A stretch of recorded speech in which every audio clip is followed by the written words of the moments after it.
students, welcome back to our class once again. Here is Nolan sir and today we are going to study first flight book from class 10th standard. Class 10th standard में first flight book हम लोग पढ़ेंगे आज और first flight book में हम लोग पढ़ेंगे 2 stories about flying. लेसन 3 जो है और वो लेसन 3 2 पार्ट में है. पहला पार्ट इज फर्स्ट फ्लाइट जो हम ऑलरेडी पढ़ चुके हैं, उसका लिंक आपको डिस्क्रिप्शन बॉक्स में भी मिलेगा, आप चाहें तो वहां से देख सकते हैं. और दूसरा जो पार्ट है, सेकंड पार्ट है, उसका नाम है the black aeroplane written by Frederick Forsyth. Frederick Forsyth अपने आप में एक पायलट है, अपने आप में एक वायुयान चालक है और वो वायुयान उड़ाना अच्छी तरह से जानते हैं. तो ये जो सेकेंड पार्ट है द ब्लैक एरोप्लेन, इसके अंतर्गत हम पढ़ेंगे कि ब्लैक एरोप्लेन है क्या. एक्चुअली ये जो राइटर है फ्रेडरिक फॉर्सिथ, तो फ्रेडरिक फॉर्सिथ एक पायलट है और वो एक बार छुट्टियां बिताने के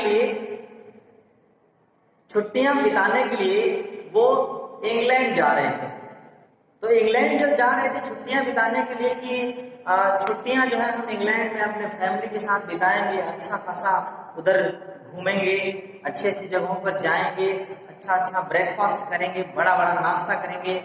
तो ये सब उनके दिमाग में चल रहा था. उसी को लेकर के एक बार उन्होंने वायुयान लेकर इंग्लैंड के लिए उड़ान भर दिया. लेकिन उस उड़ान के दौरान जब वो फ्रांस के ऊपर से उड़ रहे थे, उसी वक्त उनके सामने, उनके वायुयान के ठीक सामने एक ह्यूज ब्लैक क्लाउड्स, एक बहुत बड़ा काले रंग का बादल उसके सामने, जस्ट लाइक अ माउंटेन, पर्वत के जैसे, पहाड़ के जैसे उनके सामने आया. और वो उस वक्त समझ नहीं पा रहे थे कि वो उस अपने वायुयान को बादलों के बीच से लेकर कैसे जाएं, क्योंकि बहुत ही डरावना महसूस हो रहा था. और वो एक बार सोच रहे थे कि अपने वायुयान को, अपने एरोप्लेन को उस बादल के बीच से भी नहीं ले जा सकते और उसके नीचे या ऊपर से भी नहीं ले जा सकते. वायुयान को उसके चारों तरफ से राउंड करके भी, बादल के चारों तरफ से राउंड करके भी नहीं ले जा सकते, क्योंकि उस वक्त उनके एरोप्लेन में फ्यूल बहुत कम था. लास्ट टैंक जो था फ्यूल का वो लगा हुआ था और इसके वजह से वो समझ नहीं पा रहे थे. लेकिन अचानक ऐसा सोच ही रहे थे कि वो उस बादलों के बीच में एंट्री कर गए. उसके बाद देयर वाज नथिंग टू सी, देखने के लिए कुछ बचा ही नहीं, कुछ दिख नहीं रहा था. इस दौरान उनका जो रेडियो है, ट्रांसमीटर है, जो कंपास है, जो डायरेक्शन बताता है, दिशा सूचक यंत्र है, वो सारा खराब हो जाता है और वो बहुत बड़े संकट की स्थिति में पड़ जाते हैं. उस संकट से वो कैसे गुजरते हैं, इसी के बारे में हम इस लेसन में पढ़ेंगे. ये रहेगा आपके लिए सेक्रेट. जानिए कि कैसे उस तूफान से, उस बादलों के बीच से वो अपने हवाई जहाज को कैसे उड़ाते हैं. तो इसीलिए लेसन का नाम भी पड़ा है द ब्लैक एरोप्लेन. कैसे नाम पड़ा द ब्लैक एरोप्लेन, और उड़ने के बारे में ही दोनों कहानियां हैं. एक पक्षी की उड़ान बता रहा है और एक पायलट की उड़ान बता रहा है. दोनों ही परिस्थितियों में आप जाने कि पहला जो पार्ट हमने बताया था कि वो सी गल जो बर्ड था वो अपने अंदर के भय, डर पर कैसे जीत पाया, और यहाँ पायलट उस विकट परिस्थिति से कैसे विजय प्राप्त करता है, इसके बारे में हम इस लेसन में देखेंगे. इस लेसन के प्रत्येक पैसेज को हम आपको लाइन बाय लाइन एक्सप्लेन करके बताएंगे. लाइन बाय लाइन एक्सप्लेनेशन के लिए आइए पहला पैसेज देखते हैं, पैसेज 1, और जानते हैं कैसे फ्रेडरिक फॉर्सिथ उस संकट की स्थिति से विजय प्राप्त करते हैं, जीत पाते हैं. The moon was coming up in the east behind me and stars were shining in the clear sky above me. तो सीन कुछ ऐसा है कि एक पायलट है जो अपने एरोप्लेन में बैठ के एरोप्लेन को उड़ाता हुआ अगर इस डायरेक्शन में जा रहा है, तो बोल रहा है कि मून जो था उसके बिहाइंड था. ठीक है, यहाँ पे मून है तो वो था ईस्ट डायरेक्शन में मून. तो अगर यहाँ पे ईस्ट है मतलब वो मूव कर रहा है किस डायरेक्शन में, वेस्ट की डायरेक्शन में. ठीक है, और तो इसका मतलब यहाँ पे हो गया नॉर्थ और यहाँ पे हो गया साउथ. तो ऐसा कुछ सिचुएशन है यहाँ पे. And stars were shining in the clear sky above मी, और ऊपर में क्या तारे टिमटिमा रहे थे. ठीक है, और स्काई काफ़ी क्लियर था, मतलब क्लाउड नहीं थे. There wasn't a cloud in the sky, कोई क्लाउड नहीं था।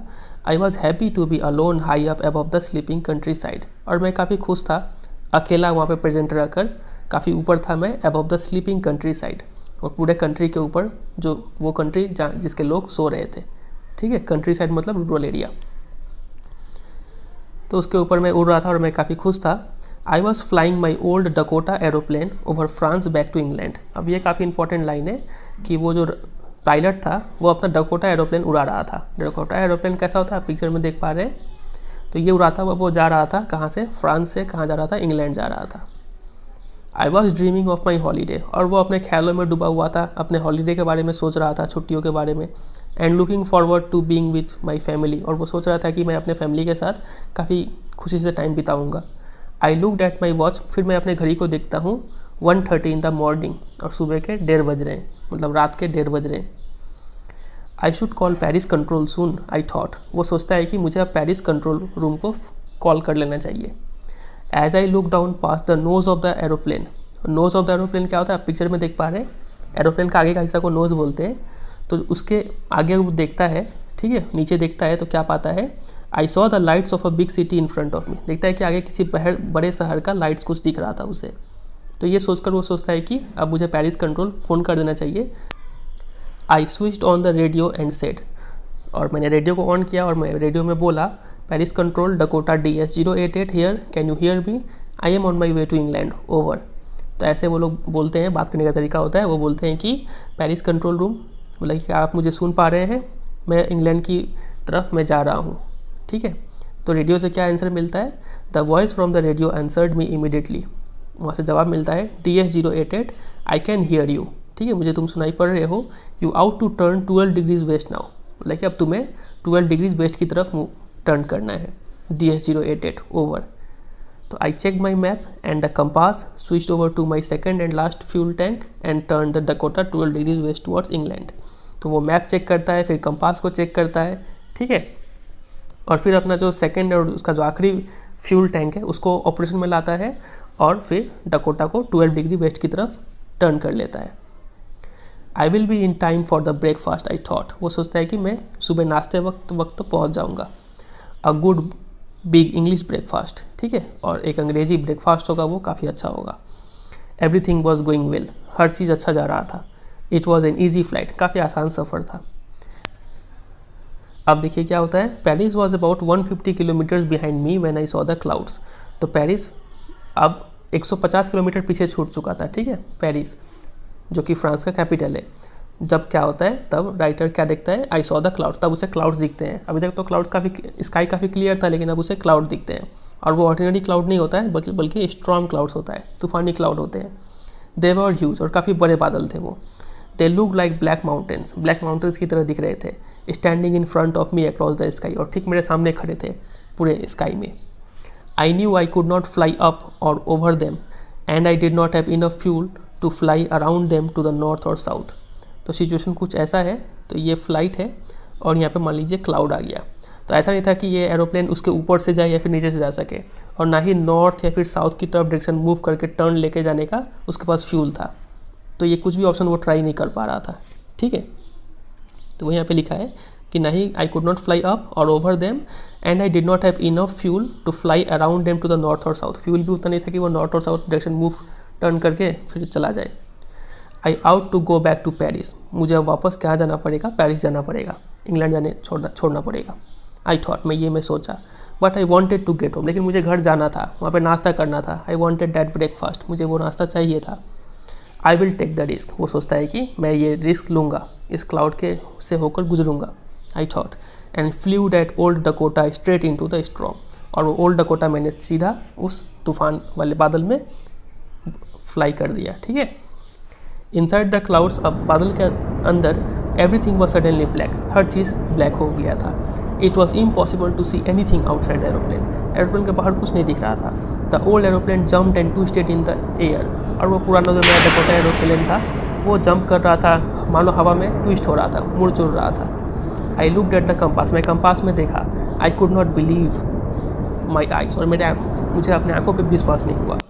क्या देख रहा उसने देखा कि the compass was turning round and round and round, compass गोल गोल घूमे जा रहा था। तो पे, या पिक्चर में भी देख पा रहे हैं यहाँ पे कि एक ब्लैक क्लाउड में ये पायलट फंसा हुआ है। ठीक है, पायलट फ्रांस से होके कहाँ जा रहा है, इंग्लैंड जा रहा है, क्योंकि इंग्लैंड में शायद छुट्टी बिताने जा रहा होगा और वहाँ पे वो उसको नाश्ता काफ़ी पसंद है, तो ये सोच के वो जा रहा है, लेकिन ये बादल में अब फंस चुका है। तो देखिए, तो कंपास काम नहीं कर रहा था, it was dead, it would not work, अब वो काम नहीं करेगा। The other instruments were suddenly dead too, और बाकी इंस्ट्रूमेंट जो थे प्लेन के अंदर वो भी सब भी काम करना बंद कर चुके थे। आई ट्राइड द रेडियो, फिर मैंने रेडियो ट्राई किया और उसमें बोला Paris control can you hear मी, ये सब बोला। देयर वॉज नो आंसर, लेकिन कोई जवाब नहीं मिला उस रेडियो से। The radio was dead too, radio भी अब ख़राब हो चुका था।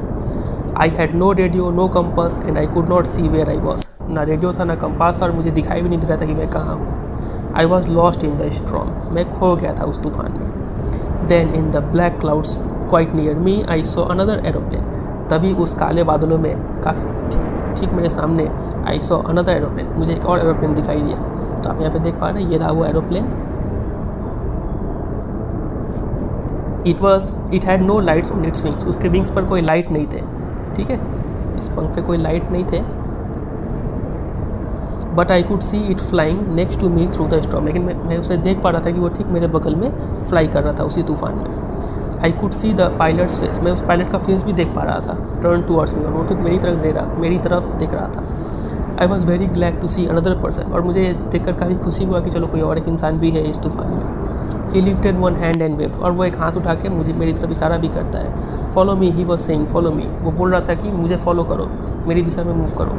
He knows that I am lost, I thought, तो मैंने सोचा कि उसे पता है कि मैं खो चुका हूँ, मैं भटक गया हूँ। He was trying to help me, वो मेरा मदद करना चाह रहा था। He turned his aeroplane slowly to the north, फिर वो अपने एरोप्लेन को नॉर्थ की तरफ टर्न करता है। इन फ्रंट ऑफ माई डकोटा, ठीक है, और ठीक मेरे डकोटा के सामने आ जाता है। So that it would be easier for me to follow him, ताकि मैं उसे फॉलो ईजिली कर पाऊँ। I was very happy to go behind the strange aeroplane like an obedient child, और मैं ठीक उस ओबीडियंट चाइल्ड, एक आज्ञाकारी बच्चे की तरह मैं उस एरोप्लेन के पीछे पीछे हो लिया। आफ्टर हाफ एन आवर, उस आधे घंटे बाद, the strange black aeroplane was still there in front of me in the clouds, आधे घंटे बाद वो अजीब सा काला एरोप्लेन अभी भी मेरे सामने था उस बादलों में। Now there was only enough fuel in the old Dakota's last tank to fly for 5 or 10 minutes more, अब मेरे जो डकोटा एरोप्लेन था उसमें सिर्फ इतना ही फ्यूल बचा था जिससे कि वो 5 से 10 मिनट तक और उड़ पाए। ठीक है, I was starting to feel frightened again, और मेरे अंदर फिर से वो डर आ गया। But then he started to go down and I followed through the storm, फिर वो अचानक से नीचे जाना स्टार्ट कर दिया और मैं भी उसे नीचे हो लिया। Suddenly I came out of the clouds and saw 2 long straight lines of lights in front of मी, फिर मैं अचानक से उस क्लाउड्स के बाहर आ गया, बादलों से बाहर निकल गया, तूफानी बादल से, एंड देखा कि 2 straight lines of light in front of मी, 2 उससे स्ट्रेट लाइंस दिख रहे थे और लाइट लगा हुआ था दोनों लाइंस में। ठीक है, मतलब वो कहाँ पहुँच चुका था, रनवे पे पहुँच चुका था, जहाँ पे कोई एरोप्लेन उड़ान भरता है। इसका मतलब वो एक एयरपोर्ट पे आ चुका था और वो आई वॉज सेफ, मैं सेफ था।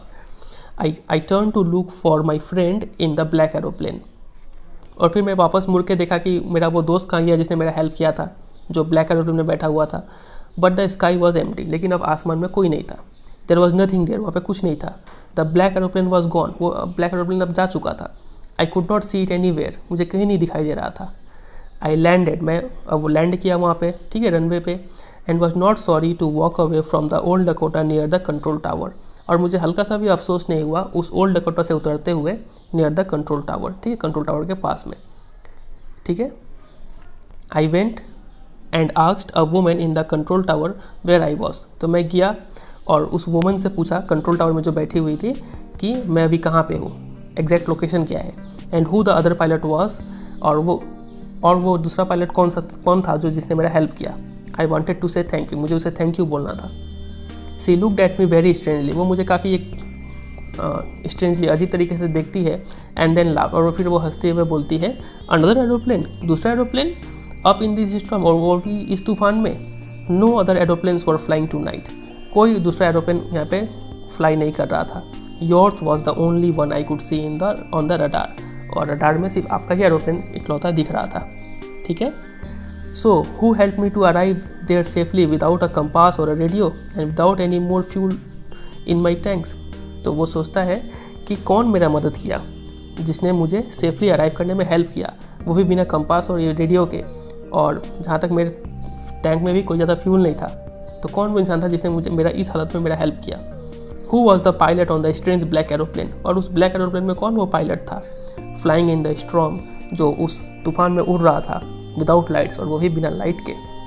तो ये सब जो सवाल है वो इस पायलट के माइंड में लिंगर करते रहते हैं, मतलब वो घूरते रहते हैं और इन सब का जवाब वो ढूंढ नहीं पाता है। ठीक है, तो मतलब यहाँ पे एग्जाम में आपसे क्वेश्चन पूछेंगे कि नरेटर को आखिर हेल्प किसने किया, किस तरीके से वो सेफली रीच कर गया। तो इसका आंसर एक ही आता है कि ये सब वो क्या था, एक उसका भ्रम था, उसका अपना कॉन्साइंस हो सकता है उसका हेल्प किया होगा। ठीक है, उसका अपना जो रीजनिंग है वो हेल्प किया होगा।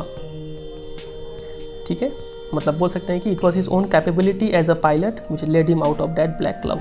अपना कैपेबिलिटी था, उसका अपना कॉन्फिडेंस था जो उसे उस ब्लैक क्लाउड से बाहर निकाला। तो यही होगा इसका मेन थीम। तो फिर यही है, फिर ये स्टोरी एंड होता है। उम्मीद करता है आपको समझ में आया होगा। कोई भी डाउट रह गया हो, कोई भी कन्फ्यूजन रह गया हो तो आप मुझे कमेंट सेक्शन में पूछ सकते हैं। और वीडियो कैसा लगा ये भी जरूर बताएं कमेंट सेक्शन में। वीडियो अच्छा लगा तो आपको पता ही है वीडियो को क्या करना है, एक लाइक कर देना है, ताकि इससे मुझे काफ़ी कॉन्फिडेंस मिलता है कि मैं आपको कुछ हेल्प कर पा रहा हूँ। ठीक है, वीडियो को लाइक जरूर कीजिएगा और दोस्तों के साथ शेयर भी कीजिए ताकि वीडियो में थोड़ा ग्रो करने में हेल्प मिले। और चैनल पर नहीं हो तो चैनल को सब्सक्राइब कर लीजिए। ठीक है, और चैनल पर बाकी वीडियो भी आप चेक कर सकते हैं। चलिए फिर मिलते हैं बहुत जल्द अगले चैप्टर के साथ। अगली क्लास में हम लोग एक पोएम करेंगे इसी चैप्टर का। चलिए फिर मिलते हैं बहुत जल्द, तब तक के लिए goodbye and take care.